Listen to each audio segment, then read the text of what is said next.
Okay, so everyone wants to know how I started my dreadlocks. I had to do my dreadlocks myself.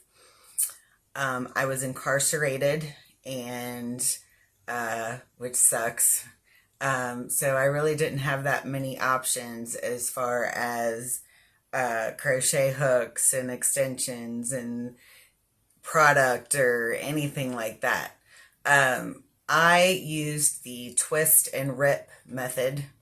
I had to part my hair myself, and parting really wasn't even really the way it should have been done, because I had to do this all myself.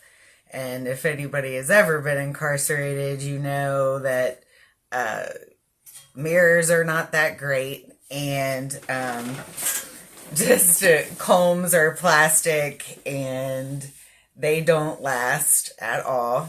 And there is no product really at all, especially for the twist and rip method as far as keeping your hair together, and not be so crazy.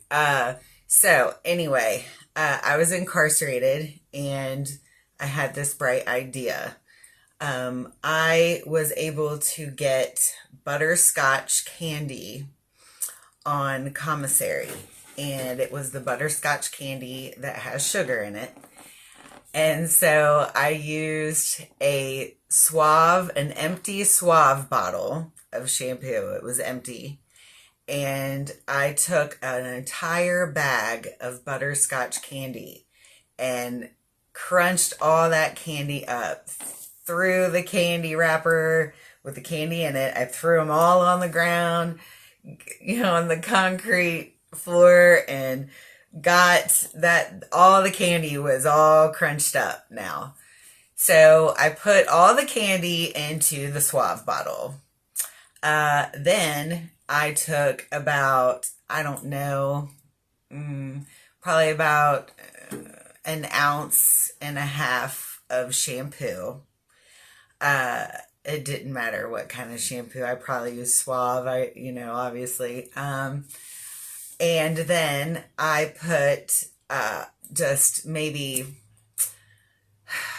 I want to say maybe an ounce and a half, maybe 2 ounces of water, hot water, if at all possible, which is sometimes hard to get depending on the time of day when you're locked up. So I used shampoo, water, and butterscotch candy. So I let that sit all night long.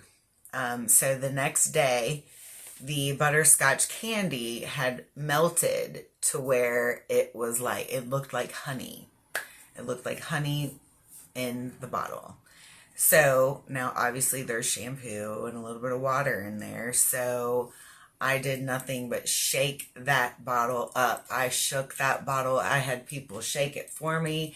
I shook it and shook it and shook it and shook it until that entire bottle was nothing but foam.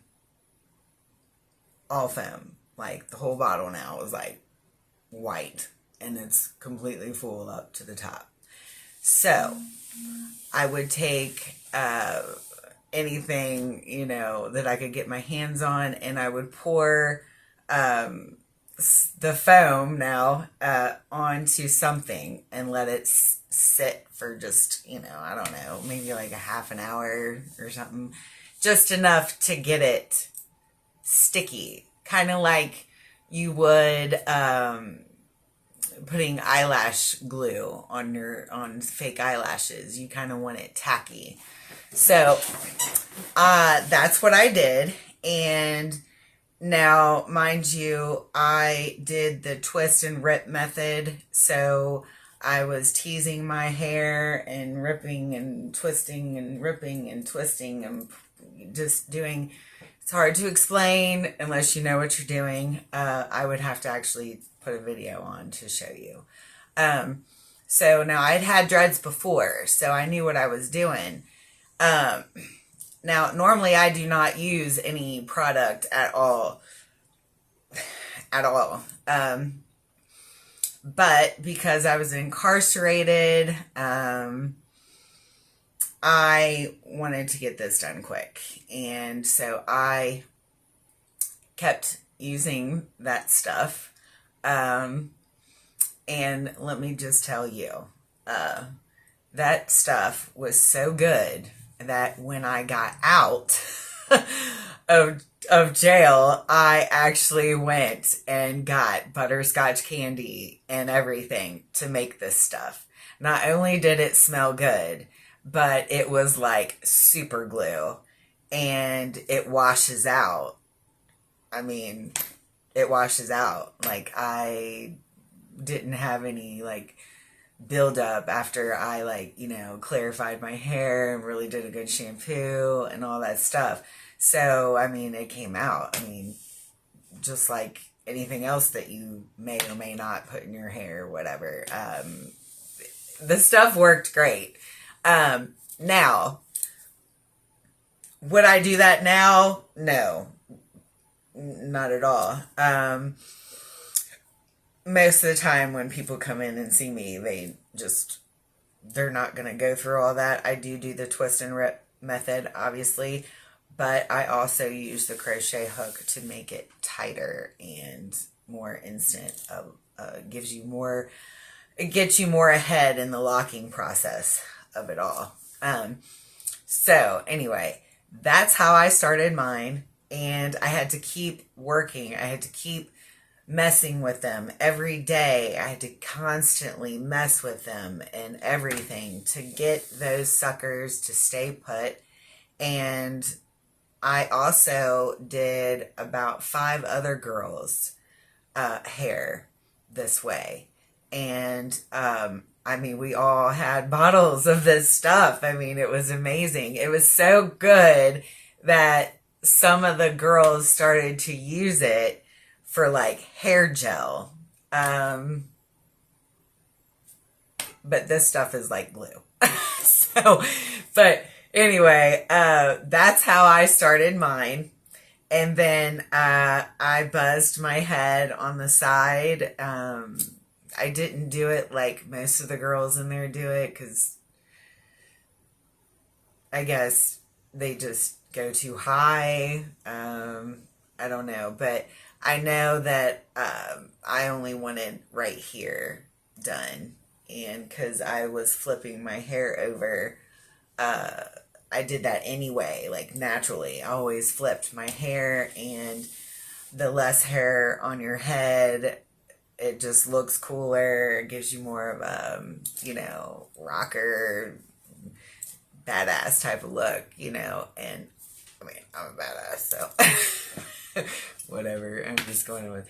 But it just gives you a different type of look. And so anyway, that is how I started my dreads. Now, they started to shrink, and they shrunk, and they shrunk, and they shrunk, and they shrunk, and they shrunk, and they shrunk, and they shrunk. And my dreads were here, and then all of a sudden, like, my dreads started to be up here-ish.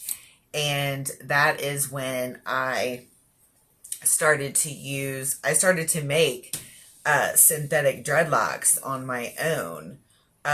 This is still before I ever used a crochet hook. Ever.